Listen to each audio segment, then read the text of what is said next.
Ditulis tangan tengah malam. Inilah isi surat Baradae ke keluarga Brigadir J bawa nama Tuhan. Barada Richard Eliezer, teman ajudan Brigadir Yosua sekaligus yang telah mengaku sebagai pelaku penembakan terhadap Brigadir J, baru-baru ini menulis surat kepada keluarga Brigadir Yosua. Terungkap apa isi dari surat Baradae untuk keluarga almarhum Brigadir Yosua itu. Surat tersebut ditulis tangan oleh Baradae sendiri yang diserahkannya sendiri kepada kuasa hukumnya yang baru Deo Lipa Yumara. Surat itu ditulis Richard Eliezer di atas kertas HVS putih. Deo Lipa Yumara menyebut Baradae menyampaikan rasa permohonan maaf untuk keluarga Yosua Huta Barat.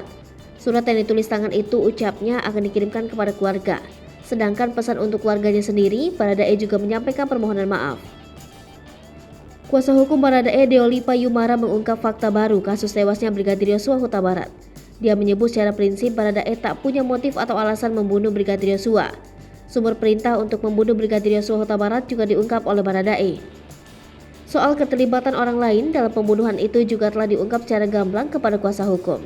Sementara terkait dengan kasus dugaan pelecehan, kata Deo Lipa, Baradae tidak tahu hal tersebut.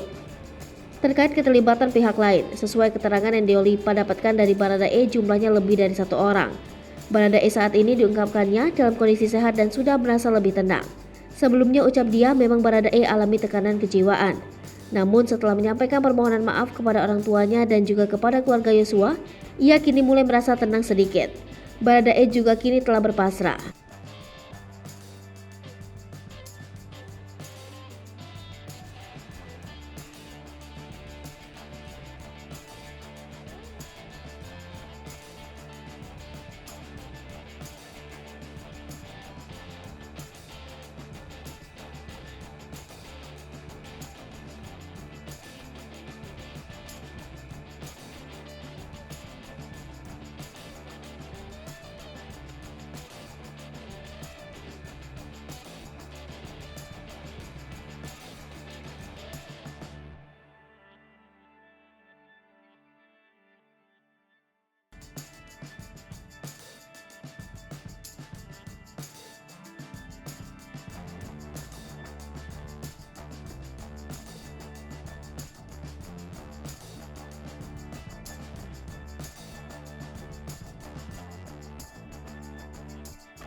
Hai pemirsa Sri Popo TV, jangan lupa komen, like, dan subscribe, serta tonton terus berita-berita terupdate lainnya.